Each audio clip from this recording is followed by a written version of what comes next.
How in the world, what do you do? How do you combat that problem? How do you combat being burned out while still achieving your goals? So the next one on the list is hire help. Now, hiring help is not always easy. Sometimes there's a money problem. Sometimes usually there's a actually finding good help problem. Most of the time, that's the issue. But not only that, for us, many times we face the problem of you try to find help, and for us, we live 30 minutes away from town, so we try to find help. They have to drive a long way, or we can only work them for about 20 hours a week, maybe less than that. This is how it started out for us. And it just typically it's not enough money for them to justify driving out, so it's kind of hard to keep good help. Plus, it's hard to find good help in the first place.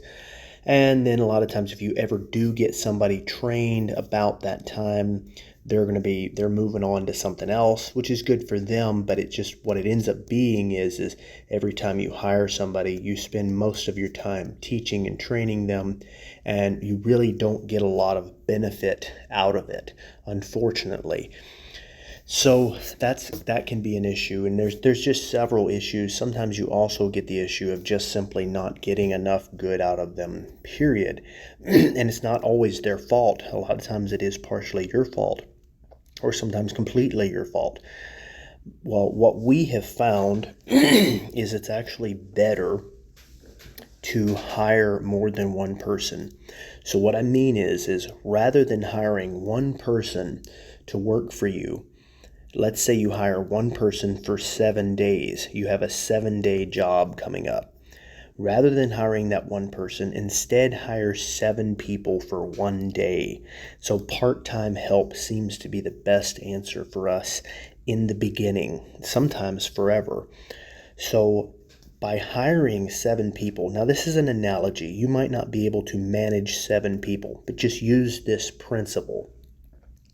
By hiring the 7 people, you get the benefit of teamwork and camaraderie.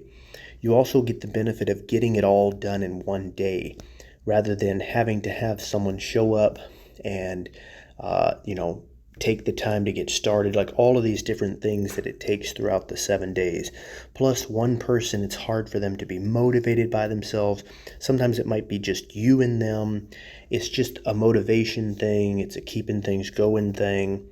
And not only that, when you get 2 people working together, you don't get twice as much done. Sometimes you get 3 times as much done, or at least 2.5 times as much done.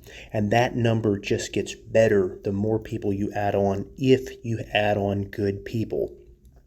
So this process can take a little bit of time, but if over time you end up with several good hands, you get one job together that you need done on your farm or in your business, and then you get everybody together and you get a really good plan laid out, and you hit one good day.